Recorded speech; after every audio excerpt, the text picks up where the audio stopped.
अच्छा भाई, ये पर्सनल लेवल पे है क्वेश्चन। अभी 1 मंथ का टर्नओवर फिलहाल कितना होगा लगभग? शुरुआत किया था तो आई थिंक बहुत कम रहा होगा, क्योंकि उससे हम प्रोग्रेस नाप सकते हैं। इफ़ यू आर कंफर्टेबल, आप क्या मैसेज दोगे लोगों को और यंगस्टर्स को? क्योंकि जनरली यंगस्टर्स सोचते तो बहुत है कि यार नौकरी नहीं, धंधा करेंगे, बिजनेस करेंगे, लेकिन कर नहीं पाते। तो प्रॉब्लम्स तो आपके सामने भी आई थी और कोविड की आई थी। तो भाई आप क्या मैसेज देना चाहोगे लोगों को? चाहे कस्टमर आपके पास कितने भी हो, पर जब कोई गेस्ट वापस जाता है तो वो अच्छा नहीं लगता है, बुरा लगता है। तो हमारी प्लानिंग पहले से थी कि एक्सपेंड करना है, किधर करना है ये नहीं पता था। जिस दिन ये शॉप हमारी साइन हुई उसी दिन लॉकडाउन लग गया था, और 1 मंथ का लॉकडाउन था। पर हमें पता, हाँ, हमें पता था कि जब भी खुलेगा हमें थोड़ा नेक्स्ट लेवल से स्टार्ट करना है और विद बड़े स्टाफ से स्टार्ट करना है, बड़ी चीज़ों से स्टार्ट करना है। आपकी एज क्या है, मैं जान सकता हूँ? मेरी एज 23 और भैया की 24 है। तो भाई कितने बड़े प्राउड की बात है हम सब के लिए कि 23-24 के लड़के, आजकल नए लड़के अपनी इमेज, परिवार की इमेज और शहर की इमेज में कितना बड़ा चेंज लाने की कोशिश कर रहे हैं। सिर्फ ये एक नहीं है, आप शामली में बहुत सारे ऐसे चीज़ें खुल गई हैं और ये हम सब के लिए इंस्पिरेशन का सोर्स है। भले कोई छोटा हो या बड़ा हो, सबको इंस्पिरेशन लेनी चाहिए।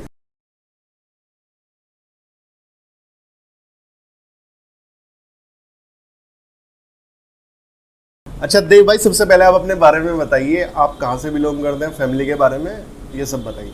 सर मैं शामली डिस्ट्रिक्ट से बिलोंग करता हूँ, और शामली डिस्ट्रिक्ट में काका नगर एक प्लेस है, मैं वहाँ से बिलोंग करता हूँ। पापा मेरे एक गवर्नमेंट ऑफिसर हैं पोस्ट ऑफिस में, वो 16 साल शामली डिस्ट्रिक्ट को दे चुके हैं। अच्छा। और अभी दूसरे डिस्ट्रिक्ट में उनकी पोस्टिंग है। मदर मेरी हाउसवाइफ है। पापा की पोस्टिंग अभी कहाँ है? अभी कांडला में। अच्छा। और भाई बहन? भाई मेरा एक है, और वो बड़े भाई हैं जिसकी बदौलत आज हम दोनों यहाँ पे एक स्टार्ट कर चुके हैं शामली में। अच्छा, भाई भी पार्टनर है आपके? क्या नाम है उनका? एक्चुअली वही ओनर है। अच्छा। हाँ, VIP पिज़्ज़ा हट में मेरे उससे नेम से है। अच्छा। बट जो सब कुछ डिसीजन और सब कुछ हमने प्लानिंग की है वो भाई से की है। अच्छा। वो होटलर है। IHM मतलब इंडियन होटल मैनेजमेंट का कोर्स उन्होंने किया, तो यस सर, बेसिकली उनको नॉलेज है। यस सही बात है। अच्छा देव भाई, आप सबसे पहले ये बताइए कि आप शामली में पहली से 12वीं क्लास तक कहाँ पढ़े? सर होता है ना कि किसी बहुत से लोग स्कूल चेंज होते हैं सबके। पर मेरा स्टार्टिंग से जो स्कूलिंग हुई है वो एक ही स्कूल से हुई है, silver bells public school, Shamli में बहुत फेमस है। और कौन से साल में 12वीं करी आपने? 2015 में मैं पास आउट हो चुका हूँ। 15 में अगर आपने 12वीं करी तो 2003 में आप ज्वाइन करे होंगे, तभी वो खुला था। Yes sir. तो सबसे बढ़िया स्कूल में आप पढ़े एक तरीके से। मैं एक स्कूल की जो पूरा एक आज नेम है, वो पूरी जर्नी मैंने अपने आप जी है वहाँ पे, क्योंकि वो सिर्फ पहले 3rd या 6th क्लास तक था। हाँ। अब उसके पीछे एक हायर एजुकेशन में बना हुआ है। बिल्कुल। हाँ, भैया भी वहीं पढ़े हैं, शिवा भैया? भाई उनकी भी स्कूलिंग वहीं तक हुई है, 10th क्लास तक। वो आपसे कितने बड़े हैं? वो 1 साल बड़े मेरे से। नेक्स्ट क्लास में थे? हाँ। अच्छा, ठीक है। तो भैया 12वीं के बाद फिर आपके एजुकेशन में आपने क्या किया? भैया ने तो IHM किया, होटल मैनेजमेंट, आपने क्या किया? उन्होंने IHM तो किया ही है, उससे पहले उन्होंने BSc ट्राई की हुई है, BSc फर्स्ट ईयर। हाँ, सिक्का सिलावर। अच्छा। ये शामली से थोड़ा 10 किलोमीटर ही पड़ता है। हाँ। वहाँ से उन्होंने की हुई है। फिर वो ड्रॉप आउट करके उन्होंने इसकी SSC CGL की कोचिंग की हुई, तैयारी की हुई है, 2 एग्ज़ाम भी दिए हुए हैं। फिर उसके बाद उनका इसमें थोड़ा एंटरप्रेन्योरशिप में थोड़ा ज़्यादा माइंड पहले से रहा है, वो हमेशा कुछ अलग ट्राई करना चाहते थे। तो फादर ने भी सपोर्ट अच्छा खासा किया है। तो जब उनको थोड़ा कुकिंग में इंटरेस्ट था कि कुछ करना है, तो उन्होंने IHM देहरादून में एडमिशन लिया। वहाँ से होटल मैनेजमेंट करके दिल्ली हाथ में 1.5 साल ट्रेनिंग करके, तभी जब ये कोरोना वायरस हुआ था। मेरी एजुकेशन गाज़ियाबाद से हुई है। मैंने UP2 के एक कॉलेज है, आइडियल इंस्टीट्यूट ऑफ टेक्नोलॉजी, मैंने UP2 में अच्छी रैंक नहीं थी, मैं सच के लिए बता देता हूँ। 70,000 के करीब मेरी रैंक थी। एक नॉर्मल सा कॉलेज मुझे मिला। इंजीनियर की लाइफ जैसे होती है वैसे मेरा कॉलेज गया। Ideal institute of technology, Govindpuram में, गाज़ियाबाद। ठीक। ABS आइडियल ये बहुत फेमस एक समय पर रहे हैं यहाँ पे, शामली के बहुत बच्चे पढ़े हैं इनसे। सही बात है सर, मैंने ABS में भी ट्राई किया था पर वहाँ पे नहीं हुआ एडमिशन। चलिए कोई बात नहीं। Yes sir. कंप्यूटर साइंस से आप पढ़े? यस। तो फिर जॉब के लिए नहीं गए, क्योंकि सीएस वाला बंदा तो हमेशा सोचता है मैं माइक्रोसॉफ्ट या इन्फोसिस में या एचसीएल में नौकरी करूं। सही बात है सर, पर मैं इतना कभी सीरियस नहीं था किसी जॉब के लिए। मैं गुड़गांव में मेरे पास एक भैया बिलोंग करते हैं, वो 13 इयर्स आईटी फील्ड को दे चुके हैं। अच्छा। उन्हीं के साथ मैं 6 मंथ्स था। 6 मंथ्स रहने के बाद तभी लॉकडाउन लग गया था और मैं घर आ गया था। अच्छा अच्छा, तो आपके मन में भी बिजनेस करने का एंटरप्रेन्योरशिप था कहीं ना कहीं? पहले से ही था और हम दोनों भाई कांटेक्ट में थे कि कुछ करना है कभी, पर ये टाइम नहीं पता था कि कब करना है, और ये कोरोना ने हमें ये टाइम दिया था। अच्छा, ये भी एक अजीब बात नहीं है कि पापा जो है आपके वो जॉब करते हैं और आपका बिजनेस माइंड है दोनों का ही, और उन्होंने फ्रीडम भी दी? क्योंकि जनरली क्या होता है ना, हमारा मिडिल क्लास फैमिली में हमारा क्या होता है, बाउंडेड होते हैं बहुत ज़्यादा एक सोच से कि भाई नौकरी कर लो या सरकारी मिल गई तो बहुत बढ़िया, नहीं तो चलेगा। बिजनेस के लिए लोग सोचते हैं। सही बात है, मेरे पास भी प्रेशर था कि जॉब कर ले, आईटी में जॉब कर ले, बाद में बिजनेस ट्राई कर लेना। पर जब ये कोरोना लगा तो हमारे पास बहुत बढ़िया अपॉर्चुनिटी थी, टाइम भी था, और जो फादर थे हमने उनसे बोला बता कि जब फ्री हैं तो हम कुछ करना है। ठीक है, तो अब यही बताइए, ये हाउ डिड इट हैपन, मतलब ये चीज़ें कैसे हुई? आपने बताया कि कोरोना टाइम में हमको अपॉर्चुनिटी मिली, लेकिन ये एक होता है आइडिया आना दिमाग में, लेकिन उसको इम्प्लीमेंट ये कैसे हुआ, इसके बारे में आप थोड़ा बताइए। ये सर जब कोरोना इंडिया में स्टार्ट हुआ था तब की बात है। सबसे सेकंड या फर्स्ट केस ही शायद दिल्ली हायत रेजेंसी में निकला था, 5 स्टार होटल दिल्ली में, जिसमें मेरे भैया ट्रेनिंग कर रहे थे। अच्छा। वहाँ पे पापा ने उनको बोला था कि आप घर पे आ जाओ। शिवा भैया? शिवा, जो मेरे बड़े भैया हैं, तो वो घर पे आ गए थे। जब भी शायद 1 वीक बाद होटल बंद स्टार्ट हो गए थे, वो उन्हें घर आए हुए 6 या 7 डेज हुए थे, तो उन्होंने कुछ सर्च करना स्टार्ट कर दिया था कि हम क्या बिज़नेस कर सकते हैं शामली के लिए। तो मैं भी 15 डेज़ के बाद शामली में आ गया था। दोनों भाई ने बिज़नेस स्टार्ट करने के लिए लोकल से भी बातें की, बहुत कुछ हमने स्टार्ट करने की सोचा। हम पहले मिल्क बिजनेस स्टार्ट करना चाह रहे थे। मिल्क क्योंकि शामली में दूध का बिजनेस, मतलब डेयरी टाइप। इसमें शामली में क्या है कि फूड क्वालिटी जो है वो मेन इशू है सबके लिए, कि दूध कहाँ से ले सकते हैं पैकेट वाला। अब यहाँ पे क्या है, A2 मिल्क बहुत चल रहा है, लेकिन वो शामली में अब तक नहीं आया है। हम वो प्रोडक्ट आप लाना चाह रहे थे। A2 मिल्क, ये अमूल की तरह कोई ब्रांड है? नहीं, A2 मिल्क होता है, तो मिल्क जो देसी गाय होती है ना, उनको होता है। ठीक, ओके। फिर उसके बाद अच्छा भैया, उसमें एक चीज़ है मेरे दिमाग में कि कैपिटल का इशू भी रहा होगा और अपॉर्चुनिटी थी, तो ये सब कैसे एग्जीक्यूट किया वो थोड़ा बताओ। एक्चुअली हमारा फैमिली बैकग्राउंड थोड़ा ठीक है, वहाँ से हमने थोड़ा फंड, और जो मेरे भैया हैं बड़े, उनके पास भी सेविंग था थोड़ा बहुत। जॉब की थी उन्होंने, 1.5 साल ट्रेनिंग की है दिल्ली हाथ में, 6 महीने जॉब को हो गया था उनको। उनके पास भी थोड़ा बहुत सेविंग था, थोड़ा फैमिली सपोर्ट भी था। पर सबसे ज़्यादा दिक्कत जो हमें भी वो हुई प्लेस की, जगह। क्योंकि ये मान लो हमें 3 से 4 मंथ्स सिर्फ जगह देखने में लग गया था, और शामली जैसी सिटी में अगर प्लेस ढूंढनी है तो थोड़ा टाइम देना पड़ेगा। और 2-3 प्लेसेस हमें अच्छी भी लगी, पर जो रेंट बजट था वो हमारे उसमें नहीं था। फिर हमें एक ये धीमानपुरा में आके एक जगह मिली थी, जहाँ भी बैठ के हम इंटरव्यू कर रहे हैं। अच्छी जगह एकदम, मैं कह सकता हूँ ये बिल्कुल जनता को बताऊँ, ये एकदम पोस्ट जगह में आता है, क्योंकि इतनी बढ़िया लोकेशन मिलना आसान बात नहीं है। सामने पेट्रोल पंप है, बहुत अच्छा, उसका नाम है ना कुछ? हमारे से 1 मंथ पहले बना था। बहुत फेमस नाम से है ये पहले। ये किसी नंबरदार के नाम से, नंबरदार का पेट्रोल पंप शामली में बहुत पहले से फेमस है, उसके सामने दुकान है। जी बताइए, सॉरी टू इंटरप्ट। पहले से पेट्रोल पंप तो बहुत पहले से था, पर इसका जो रिकंस्ट्रक्शन हुआ था, रिनोवेशन लास्ट ईयर हुआ है। हाँ, हमारे से 1 मंथ पहले स्टार्ट हुआ था। अच्छा। ये बिल्कुल रो दुकान थी, इसमें खाद की दुकान थी। मैं इसके बारे में थोड़ी सी स्टोरी बता देता हूँ कि कैसे हमें दुकान मिली। एक्चुअली मैं और मेरा भाई थोड़ा परेशान होते कि प्लेस के बारे में कि कहाँ पे मिलेगी। हम यहाँ से जा ही रहे थे कि एक बूढ़े से अंकल बैठे थे चेयर पे, हाँ, इसी दुकान में, थोड़ी नीची दुकान होती थी। तो हमने उनसे बात की थी कि यहाँ पे कोई प्लेस वगैरह है क्या जिससे हम स्टार्ट कर सकें अपना। उन्होंने बताया कि ये शॉप रेंट ले और हम इसको मतलब रेंट पे देना चाहते हैं। पर जब मैंने यही शॉप बगल वाली नहीं यही, तो जब हमने ये देखा था, हमें खुद भी नहीं पता था कि हम इसमें क्या स्टार्ट करेंगे। मैं इसकी भी पिक डाल दूंगा। बिल्कुल लो दुकान थी, अब इस हाइट से 2 फुट नीचे थी। अच्छा जो मेन रोड है वो इससे ऊपर थी।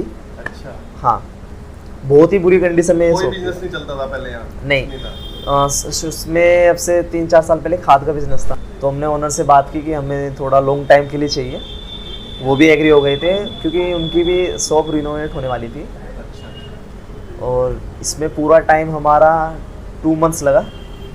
2 मंथ्स में हमने इसको पूरा रिनोवेट किया, सब कुछ डिज़ाइनिंग से लेके सब कंस्ट्रक्शन तक सब कुछ मैंने और पापा ने हैंडल किया, और भैया ने सब ये बोलते हैं ना कि इंटीरियर डिज़ाइन और ये सब हमने कोई हैंडल नहीं किया, सब अपनी रिसर्च थी। बस आप प्रोफेशनल नहीं लाए, ये सब आपने खुद से, जो इतनी अच्छी डिजाइनिंग बनी हुई है ये सब खुद से किया है। खुद से किया है। और हमारे माइंड में पहली था कि थीम क्या रखनी है। थीम हमें था कि साउथ इंडियन फूड शामली में था ही नहीं। सबसे पहली बात मैं बता दूं, था ही नहीं। सिर्फ 1-2 फूड था साउथ इंडियन के नाम पे, डोसा, और वो भी इतना अच्छा नहीं था। वो भी स्ट्रीट पे था, वो भी स्ट्रीट पे था, एक और डाइनिंग रेस्टोरेंट में नहीं मिलता था। सही बात, या सिटिंग के लिए वगैरह नहीं में था। था। सिटिंग के लिए नहीं था, हाँ। जो कोई आदमी अच्छे से एंजॉय में बैठ के खा सके। हमने सबसे पहले एक क्राउड टारगेट किया कि ये ऐसा क्राउड टारगेट करना है जो प्राइस देते हुए भी ना डरे और आराम से फैमिली को एंजॉय कर सके। जी, वही चीज़ मैं कहना चाह रहा हूँ कि मैंने जो प्रैक्टिकल लेवल पे डोसा एक्सपीरियंस करा वो या तो ऑर्चिड में ऐसे बड़ी जगह था, वहाँ 250-300 रुपये रेट होता था। एक जो नॉर्मल रेट मैंने यहाँ पे देखे 50 रुपये, 60 रुपये, 70 रुपये, एक आम बंदे के लिए जो जेन्युइन रेट होता है, वो अच्छी जगह आपने वो एक जो क्राउड आपने हिट किया वो बहुत सही किया। हमारा मेन मोटिव ही ये था कि शामली को थोड़ा एक ऐसा फूड देना है जो अब तक नहीं हो। प्राइस पे हमारा कोई माइंड नहीं था। 60 से डोसा हमारा स्टार्ट था, प्लेन डोसा, और 150 तक था महाराजा, जो हमारा सबसे फेमस डोसा है, महाराजा डोसा। महाराजा सबसे ऊपर जो है 150 रुपये का है। जी, अच्छा, क्या क्या फैसिलिटी आप लोग प्रोवाइड कर रहे हैं वो बताइए। अभी तो जब हमने स्टार्ट किया था तब सिटिंग के लिए हमारे पास 5 से 6 सीट्स अवेलेबल थी, 5 से सीट थी। और स्टार्टिंग में तो एसी भी नहीं था, ओपन हमने स्टार्ट किया था। पर फूड क्वालिटी और टेस्ट इतना अच्छा पसंद आया कि 2 मंथ्स में हमने एसी लगा लिया था। और स्टाफ भी कम होगा, जाहिर सी बात है। हाँ, स्टार्टिंग में स्टाफ हमारे पास 3 का था, हम 2 भाई थे, 5 टोटल स्टाफ 5 का था। और जब हमने स्टार्ट किया तो रिस्पॉन्स फर्स्ट डे से ही अच्छा मिलने लगा था। और पर फैमिली का वापस जाना हमारे लिए सबसे बड़ा डिसअपॉइंटिंग था, क्योंकि रात को क्राउड ज़्यादा होने लगा था। हाँ। तो रोज़ कुछ फैमिलियाँ वापस जाती थी सिटिंग के ना मिलने की वजह से। जी। चाहे कस्टमर आपके पास कितने भी हो, पर जब कोई गेस्ट वापस जाता है तो वो अच्छा नहीं लगता है, बुरा लगता है। तो हमारी प्लानिंग पहले से थी कि एक्सपेंड करना है, किधर करना है ये नहीं पता था। साइड में हमारे एक स्वीट शॉप ओपन हुई थी हमारे साथ ही, तो उनकी कोई शॉप का बिजनेस थोड़ा अच्छा नहीं रहा। वो ड्रॉप आउट सोच रहे थे कि प्लान ड्रॉप करते हैं अपना स्वीट्स का। तो हमने सोचा ये एक अपॉर्चुनिटी अच्छी है अपना बिजनेस को एक्सपेंड करने के लिए, शामली को थोड़ा एक स्पेस देने के लिए कि जो वो बैठ के थोड़ा एंजॉय कर सके। पर इसमें भी बहुत दिक्कत आई। शामली की बड़ी बड़ी 3-4 पार्टियाँ इसको ख़रीदने में थी, अच्छा। और एक कंपटीशन की तरह हमें ले रहे थे। हाँ। पर आज एक या तो आप भगवान का साथ मान लो या नहीं, किसी भगवान की ब्लेसिंग तो चाहिए भैया। भगवान की ब्लेसिंग के साथ हमने ये शॉप ऑन रेंटल ले ली। और मतलब ये मान लो सबसे ज़्यादा जो हमारा प्रेशर था वो इसी शॉप को लेने में था कि कुछ भी करके ये शॉप लेनी है साइड में, क्योंकि वो बड़े की तरफ जाना है। वही मेन मोटिव यही था कि एक्सपेंड करना है। पर ये नहीं पता था कि सिर्फ हम 3 से 4 मंथ्स में कर देंगे। और वो आशीर्वाद, भगवान का आशीर्वाद से होते चला गया। इसकी जर्नी भी बहुत अच्छी थी। जिस दिन ये शॉप हमारी साइन हुई उसी दिन लॉकडाउन लग गया था, और 1 मंथ का लॉकडाउन था। पर हमें पता की बात है। हाँ, हमें पता था कि जब भी खुलेगा हमें थोड़ा नेक्स्ट लेवल से स्टार्ट करना है, और विद बड़े स्टाफ से स्टार्ट करना है, बड़ी चीज़ों से स्टार्ट करना है। इसीलिए हमने जब ये स्टार्ट किया था उसमें 2 आइटम और बढ़ाया था, तंदूर और चाइनीज़। हाँ, स्टाफ हमारा सब IHM का ही था। जो अभी तंदूर जो बंदे काम करेंगे IHM से? ये IHM से, जो तंदूर स्टाफ है हमारा, तंदूर शेफ, वो भी IHM से हैं। मुंबई टुंगा इंटरनेशनल में भी वो भी काम कर चुके हैं। अच्छा। जो चाइनीज़, मिलाना है। ठीक है, उनसे मिलाएंगे हम आपको। और ये जर्नी बहुत ही एक छोटी शॉप से एक रेस्टोरेंट में कन्वर्ट करना बहुत अलग लेवल था। जी जहाँ पर अभी हम बैठे हैं जी जी ये वीआईपी डोसा कैफे था, हाँ। आज वीआईपी पिज़्ज़ा हट है।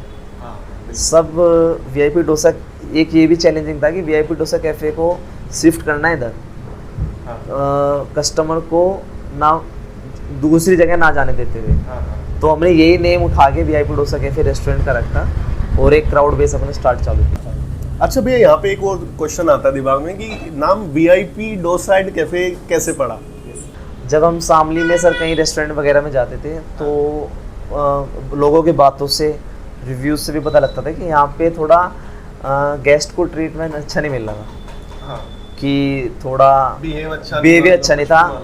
ये मान लो कि जो ओनर्स थे या फिर जो भी, सर्विस अच्छी नहीं थी हाँ कि हो जाएगा, ऑर्डर हो जाएगा, बैठो आ जाएगा, थोड़ा मिसबिहेव ज़्यादा था यहाँ पे। तो हमने सोचा कि यहाँ पे थोड़ा कस्टमर्स को वीआईपी ट्रीटमेंट ट्रीटमेंट दिया जाए, सही बात। सर्विस अच्छी VIP सर्विस दिया अच्छी। जाए। तो हमने यहाँ पे अपने गेस्ट को मानते हुए वीआईपी नाम रखा हुआ है कि जो गेस्ट हैं वो हमारे वीआईपी हैं, अच्छा इसलिए सब गेस्ट को वीआईपी मानते हुए ये नाम रखा था। और जब स्टार्टिंग में थे, हमने ओपन किया था, तब भी हमने सबको यही बताया था कि आप हमारे वीआईपी हैं। बहुत बढ़िया। अच्छा मैं ऑनलाइन आपको स्क्रॉल कर रहा था तो मैं जेन्युइन ये बात बता रहा हूँ। देखो, सबसे पहली बात तो मैं आपको बता दूँ, जो भी लोग इस वीडियो को देखेंगे या सुनेंगे, कि मैं कोई पेड चीज़ें नहीं कर रहा हूँ यहाँ पे। हम लोग बिल्कुल जेन्युइन तरीके से कर रहे हैं। मेरे को यहाँ का खाना अच्छा लगा तो मैं भैया से बातें कर रहा हूँ। मैं चाहता हूँ कि ये और लोगों तक पहुँचे, और because we are tech savvy, हम लोग थोड़ा टेक सेवी हैं तो हम ऑनलाइन चीज़ों पर ज़्यादा जाते हैं। तो मैंने बहुत सारे रेस्टोरेंट शामली के ट्राई करे ऑनलाइन, तो जेन्युइनली मेरे को एक तो रेस्ट्रो बार करके रेस्टोरेंट है इधर पीछे, पल्स जिम जो है ना उधर, ग्रैंड रामा कुछ करके उसका नाम है, एक तो वो, और एक ये वीआईपी डोसा का। इन दोनों के रिव्यूज़ और इनकी रेटिंग और इनका सबसे पहले पहुंचना, गूगल पे आना, फेसबुक पे आना, ये चीज़ इनको एड्स देके जाएगा, ये मेरे को ऐसा लगता है। तो आपकी रेटिंग्स भी बहुत अच्छी हैं, और ये जोमेटो से भी आपका, जोमेटो से आई थिंक सिर्फ ये एकमात्र ऐसा रेस्टोरेंट है जोमेटो से कोलैबोरेशन है। तो ये जोमेटो से कैसे कोलैबोरेट होता भैया? सर जोमेटो से एक्चुअली हमने ईमेल लिखा था जोमेटो को कि हमारा एक रेस्टोरेंट है, और सर्टिफिकेट भेज के बात की थी कि हमें थोड़ा आपसे पार्टनरशिप में आना है, क्योंकि यहाँ पे शामली में जो होम डिलीवरी थी वो फ्री नहीं थी किसी के पास, सब पेड होम डिलीवरी थी। हमने फ्री स्टार्ट किया था। जोमेटो में हमसे पहले 2 रेस्टोरेंट और थे, आज टोटल 4 है, पर सब रेस्टोरेंट 2-2 साल से थे जोमेटो पे। जैसे हम एक्टिव हुए, ऑन बोर्ड हुए जोमेटो पे, आज आप देख सकते हैं हमारे 1900 ऑर्डर्स हो चुके हैं, 1900 ऑर्डर हो चुके हैं बहुत ही कम टाइम में। सिर्फ 2 से 3 मंथ्स के अंदर में हमने ये ऑर्डर कंप्लीट किए हैं। जोमेटो का कॉल खुद आता है उनकी तरफ से कि हम आपको कुछ नेक्स्ट मंथ में डिलीवरी बॉय प्रोवाइड कर देंगे। सबसे बड़ी बात यह है कि सामने में डिलीवरी बॉय नहीं है अभी, बिल्कुल सब डिलीवरी रेस्टोरेंट को करनी पड़ रही है। खुद से करना पड़ता तो इसलिए स्टार्टिंग में जब थे हम जोमेटो का, हमें ये नहीं पता था कि ऑर्डर रिजेक्शन से बहुत बड़ा फ़र्क पड़ता है, कि ऑर्डर रिजेक्ट करने से भी रेटिंग पे फ़र्क पड़ता है। रेनी सीजन्स में और उसमें हम ऑर्डर रिजेक्ट करते रहे। हमें ये नहीं पता था कि इतनी जल्दी थोड़ा रेटिंग चेंज होगा। 4.3 से हमारा एक ही दिन में 3.4 कर दिया था जोमेटो से, क्योंकि 63 ऑर्डर रिजेक्ट थे उस दिन। तो जोमेटो से हमारी बात हुई और कोई नहीं, हम दोबारा ऑन बोर्ड हुए। हमने 1-2 दिन के लिए रेस्टोरेंट पे अपना जोमेटो से हटवा दिया था कि हमें अब कंटिन्यू नहीं करना है। अच्छा, इसके लिए पे करना होता है जोमेटो को? जोमेटो को पे नहीं करना होता है, जोमेटो को कमीशन देना पड़ता है पर ऑर्डर पे। वो 11% उनका होता है कि वो आपके पास कस्टमर ला रहे हैं, और वो जोमेटो अपना मेन्यू में निकाल लेता है जो जोमेटो का रेट, और खुद से आपका रेट अलग है, उसका रेट अलग है? हाँ, अमाउंट हमारे पास डिडक्ट होकर 11% से आ जाती है। तो फायदा रहता है ओवरऑल फ़ायदा रहता है, पर हमारा मेन मोटिव ये है कि ज़्यादा से ज़्यादा लोगों के पास पहुंचना। अच्छा, तो जैसे जोमेटो को हटा दे, आपकी खुद की भी तो डिलीवरी होगी ना? डिलीवरी है हमारी, और थाउजेंड्स ऑफ कार्ड्स हमने डिस्ट्रीब्यूट कर चुके हैं अपने कस्टमर्स को ही डिलीवरी के लिए। मेरे मोबाइल में भी 679 कस्टमर्स के नंबर सेव हैं, जो खुद हमारे रेस्टोरेंट में आके फूड खा के एंजॉय करके नंबर लेके जाते हैं कि घर पे ही हाँ, जोमेटो से ज़्यादा हमारी खुद की डिलीवरी अभी जो चल रही है। हाँ, सेल्फ मेड। कितने बंदे रखते हैं आपको डिलीवरी के लिए? हमें अभी हमारे पास 2 बंदे ही हैं, पर इमरजेंसी में हम भी डिलीवर कर देते हैं, खुद भी डिलीवर करते हैं, क्योंकि हम थोड़ा अभी स्टार्टिंग में है, हम ये नहीं चाहते कि हम ओनर बन के बैठ जाएं। ये सब लोग मिलके काम सब करना मिलके काम करते हैं। मैं खुद मॉर्निंग में आके भी क्लीनिंग कभी काम कर लेता हूँ, जब थोड़ा लेबर थकी होती है, कुछ होता है। स्टाफ में बहुत अच्छा हमारा बिहेवियर रहता है, सब एक तरह से फ्रेंड्स की तरह रहते हैं। कोई स्टाफ और उसका बिहेवियर नहीं है, सब फ्रेंड की तरह रहते हैं यहाँ पे। जी। भैया कितना स्टाफ होगा टोटल अभी आपके पास? आप 3 लोग थे शुरू में। में 3 थे, अब 17 है। अच्छा, बहुत और जो बैक किचन होती है उसमें लास्ट में हमारे 3 बंदे हैं, फ्रंट में हमारे 3 बंदे हैं, ऊपर किचन में हमारे पास 4 किचन है टोटल। तो मुझे ये चीज़ आपकी बहुत अच्छी लगी कि जोमेटो पे, फेसबुक पे, इंस्टा पे, व्हाट्सएप पे आप सब जगह अवेलेबल हैं, और जैसे भी कोई कांटेक्ट करना चाहता है वो इजीली कर सकता है, और सबसे बड़ी बात प्राइम लोकेशन भी है। तो मेन्यू आइटम्स आपके शुरुआत में क्या थे भैया, और आज क्या क्या पहुंच चुके हैं, थोड़ा इस पर एलेबोरेशन करिए। तो हमारा जो स्टार्टिंग में था वो सिर्फ साउथ इंडियन से रिलेटेड था, डोसा, इडली, वड़ा, उत्पम। पर अभी हमारे पास कितना 4 कुजीन का मेन्यू है, कोंटी और तंदूर, चाइनीज़, साउथ इंडियन और इटालियन फूड। उसमें क्या क्या पराठा वराठा भी आप सब? तंदूर में पराठा, टिक्का, चाप सब आता है जी। और पराठा भी हमारा बहुत अच्छा रिस्पॉन्स मिल रहा है तंदूरी पराठे का। चलिए, बहुत अच्छा, ये प्रोफेशनल बात हमारी होगी। भैया आपसे अगर मैं कहूँगी, देखिए आपकी एज क्या है मैं जान सकता हूँ? मेरी एज 23 और भैया की 24 है।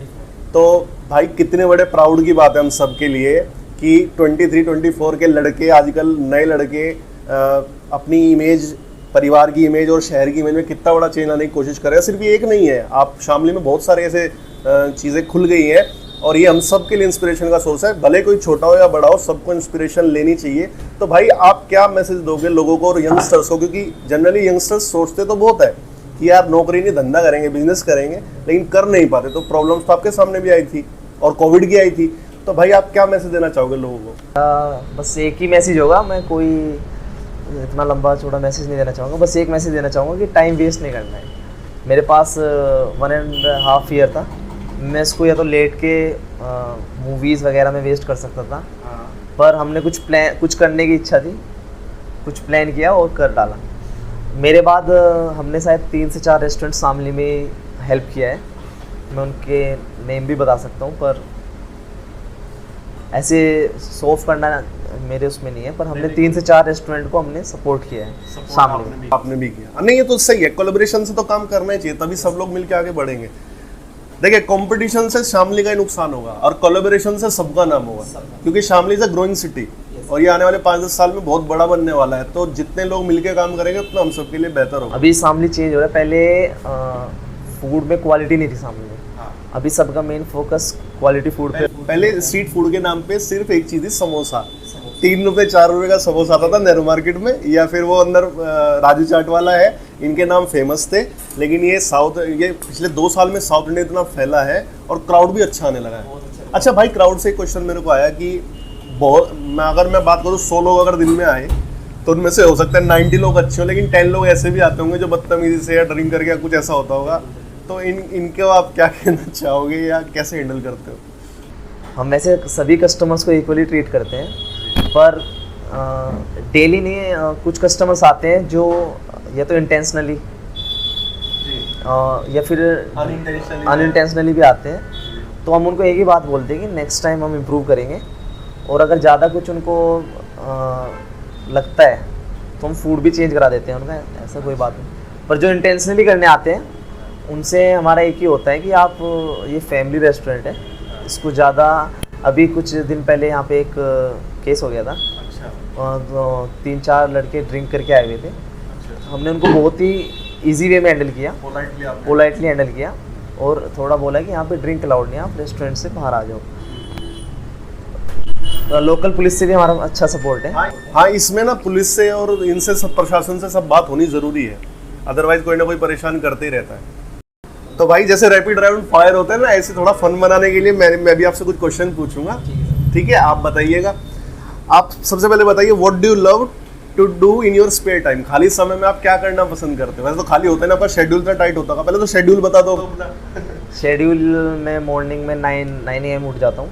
अच्छा। और मेरा मेन मोटिव ये होता है कि आज थोड़ा डिसिप्लिन, स्टाफ को डिसिप्लिन और रखना है, जी कस्टमर को कैसे हैंडल करना है। जी मेरा मॉर्निंग में सबसे मेन जो मेरे माइंड में रहता है वो रेस्टोरेंट के बारे में रहता है जी कि इसको और आगे कैसे कंटिन्यू रखना है। जी तो मैं मॉर्निंग में 9 AM उठ जाता हूँ, रेस्टोरेंट पर आता हूँ, सब कुछ स्टार्ट करते हैं, क्लीनिंग करते हैं सब कुछ, और इवनिंग में नाइट में 11 PM तक मैं घर पहुँच जाता हूँ, 11 PM तक। 9 से 11। हाँ, बीच में कोई मेरा रेस्ट नहीं है, मैं कोई रेस्ट नहीं लेता अभी, क्योंकि मुझे पता है पहले मुझे शामली को थोड़ा टाइम देना पड़ेगा। आप भी और भैया भी दोनों लगातार काम कर रहे हैं, और सिर्फ एक ही हमारा मेन मोटिव है कि अगले 1 ईयर में इसको शामली का सबसे बेस्ट अब भी है पर एक नेक्स्ट लेवल में, हाँ हम उसको चैन में कन्वर्ट करना चाह रहे हैं। 2-3 सिटीज़ में हमारी बात चल रही है और आने एक्सपेंड करना चाह रहे हैं, और आने वाले टाइम में इसको हम चैन में कन्वर्ट करने वाले हैं, फ्रेंचाइजी लेवल पे कन्वर्ट करने वाले हैं, और 2-3 साइट्स के और सिटीज़ के हमारे पास प्रोजेक्ट ऑलरेडी हैं। बहुत बढ़िया सर, बहुत बढ़िया। अच्छा सर, आप खाली समय में क्या करना पसंद है? बस यही सोचते हैं बिजनेस के बारे में? नहीं, मूवी देखना है, समथिंग लाइक दैट? मूवीज़ भी देखता हूँ, और मेरा फेवरेट सो बिग बॉस अभी स्टार्ट हो बिग चुका बॉस भी है, देखते हैं? वो मैं उसको थोड़ा बहुत टाइम देता हूँ। अच्छा, फेवरेट मूवी मेरी काई पोचे, और 3 इडियट्स तो सबकी होगी, जी। और सब इंग्लिश स्काई इज में। Pink, sky is pink, sorry, sky is pink. ये तो मैं नहीं जानता। ये थोड़ी इमोशनल है और रियल स्टोरी बेस्ड है, सबसे Hollywood बढ़िया। movie है? हाँ, नहीं हॉलीवुड मूवी नहीं, बॉलीवुड मूवी है। स्काई इज पिंक किसकी? यस सर, ये प्रियंका चोपड़ा की है। अभी आई क्या हाल फिलहाल? नहीं, इसको 2-3 साल हो गए अच्छा, सर। फेवरेट स्पोर्ट आपका? फेवरेट स्पोर्ट क्रिकेट, कबड्डी और बास्केटबॉल भी। Favourite player? फेवरेट प्लेयर मेरा फुटबॉल में रोनाल्डो है, अच्छा, और क्रिकेट में Virat Kohli, Yuvraj Singh. Yuvraj Singh. Favourite actor, actress? Favourite actress मेरी कंगना रनौत है, अच्छा, उनकी एक्टिंग का बहुत बड़ा फ़ैन हूँ मैं। अच्छा, और एक्टर्स में सुशांत सिंह राजपूत, बहुत जी। अच्छे एक्टर थे, वो अपनी है। हाँ हाँ, पर राव राजकुमार अच्छा, और राजकुमार राव। राजकुमार अच्छे राव। actor हैं। Favourite singer? फेवरेट सिंगर मैं जुबिन नौटियाल को मानता हूँ। जुबिन नौटियाल। Yes sir. बहुत बढ़िया। आपके सबसे फेवरेट सब्जेक्ट क्या थे स्कूल टाइम में या कॉलेज में भी अगर बात करें तो? मेरे फ्रेंड्स को सबको मेरे टीचर्स को भी पता होगा, मेरा मैथ सबसे फेवरेट था, और 10th से 12th तक सबसे बड़ी बात यह है कि मेरे 90 से नीचे नहीं आए मैथ्स में। मैथ मेरा सबसे फेवरेट सब्जेक्ट था। अच्छा, पिछले आपकी एज 23 साल है तो 98 बोर्न हो आप, राइट? 98 के बाद से 4-5 साल का बच्चा सब समझने लगता है थोड़ी बहुत दुनिया को। इस 21वीं शताब्दी में पिछले 15 साल के अंदर आप क्या चेंजेस देख रहे हो? मेरे हिसाब से बहुत तेज़ी से दुनिया बदल रही है। बहुत तेज़ी से दुनिया बदल, और मैं सबसे पहले अपने डिस्ट्रिक्ट की बात कर लेता हूँ, शामली की।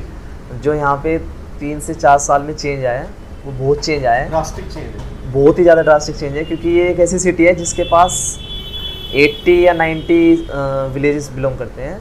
सिटी की पॉपुलेशन 1 लाख है, और आसपास total population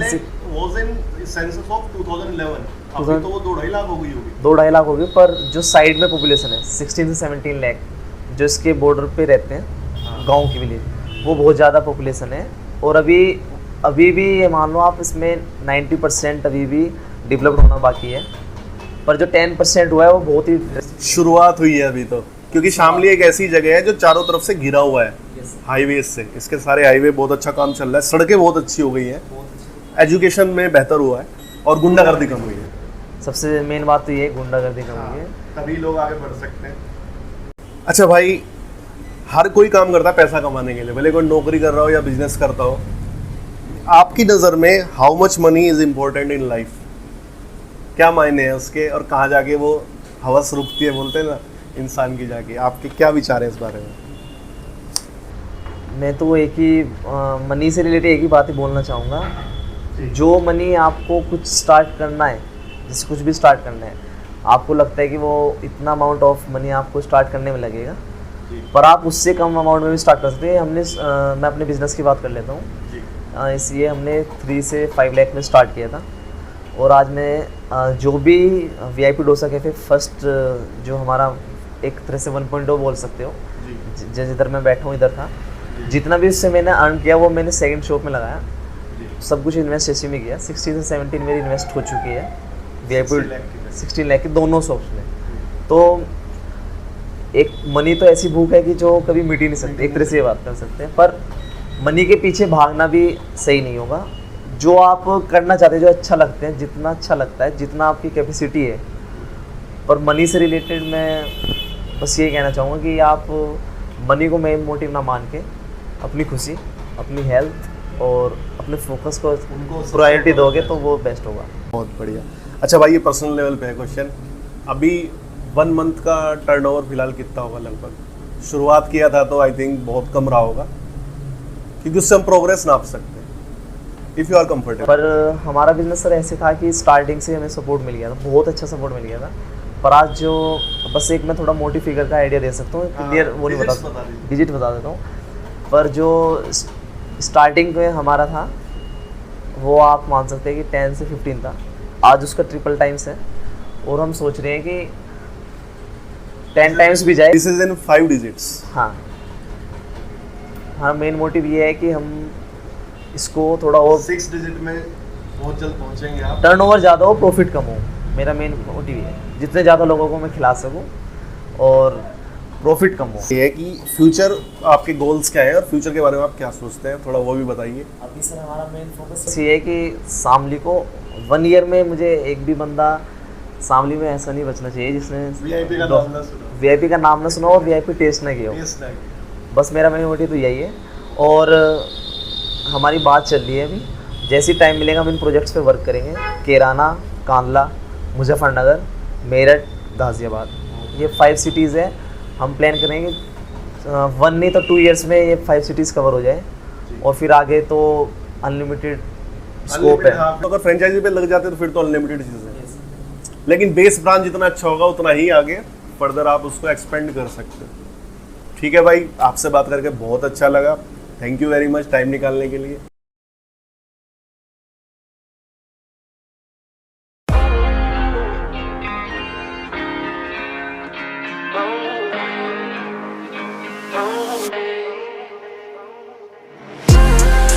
Words from an OG, then I nail in these cold streets. Yeah, words from an OG, पैसे का क्या फायदा when you die lonely. Yeah, words from an OG, अपने खास रखो closely. Yeah, words from an OG, हार मत मानना चाहे हो जाए जो भी। सच बोलूं तो I'm tired of this rap shit. गाना लिखूं फिर सोचूं ना let me scrap this. Doubt आता मुझे अपने स्किल पे, पर रखता हूँ दिल में क्योंकि मिलते नहीं आंसर्स। कभी कभी लगे that I'm burning out, but I keep on going cause I've started earning now. और ठंडा है दिमाग, cold मेरा दिल, at least if I go then they know I was real. इतने सारे लोगों की अपेक्षा है मुझ पे, बोझ जैसा क्यों लगने लगा मेरे कंधों पे। पहले ऐसा टाइम आना भी एक सपना था, आज सोचूं ये टाइम क्यों देखा मैंने सपनों में। थक गया हूँ मैं प्रूव कर करके, that I can fucking rap मिले व्यूज मर मर के। ये इंडस्ट्री है फेक, साथी बने पल भर के, पर हाथी जैसे याद रखी मैंने सबकी कसमें। I'll be honest, I'm just so sick. Sometimes I wish I was prospecting 06 जब सपने थे, दोस्त मेरे अपने थे, आंखों में थी चमक। Now depression is a bitch. होती उनसे बात 6 महीने में एक बार, टाइम निकला जैसे लाइफ है एक race car. Savor the moment, जिंदा रखो ख्वाब अपने और खास लोगों को खास कर रखो पास अपने। Yeah, words from an OG, then I nail in these cold streets. Yeah, words from an OG, पैसे का क्या फायदा when you die lonely. Yeah, words from an OG, अपने खास रखो closely. Yeah, words from an OG, हार मत मानना चाहे हो जाए जो भी। इस कला को दिया है मैंने बहुत कुछ, शायद देने को बचा नहीं है और कुछ। शायद और लिखूं तो नजर आएगा और तो I'm scared of myself, I'll just end up being more shook. See, I'm telling you now, पहले करो rise then they're tearing you down. You used to be the best, tell me where are you now? अगर गाना ना बनाऊं will I be letting you down? Tell me. ये पल नहीं जाने वाला, शायद आज है पर कल नहीं आने वाला। पहले इच्छा थी मिले कोई जानने वाला, आज सोचूं पहचान न ले सामने वाला। फिर भी लिखने से मिलता है सुख और इस सुख में निकाले मैंने कुछ दौर। मैं तो छोड़ भी ना पाऊं अगर छोड़ना भी चाहूं, सिवाय रैप के तो अब मुझे आता भी ना कुछ और। ये ना खेल नो ESPN, life is what you make it word to SPM।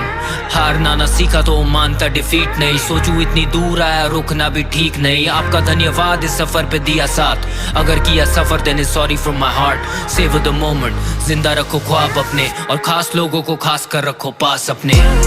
Yeah, words from an OG, then I nail in these cold streets. Yeah, words words from an OG, पैसे का क्या फायदा when you die lonely. ये words from an OG, अपने खास रखो closely. ये words from an OG, हार मत मानना चाहे हो जाए जो भी. ये words from an OG, रहना real in these cold streets. ये words from an OG, पैसे का क्या फायदा when you die lonely. ये words from an OG, अपने खास रखो closely. ये words from an OG, हार मत मानना चाहे हो जाए जो भी.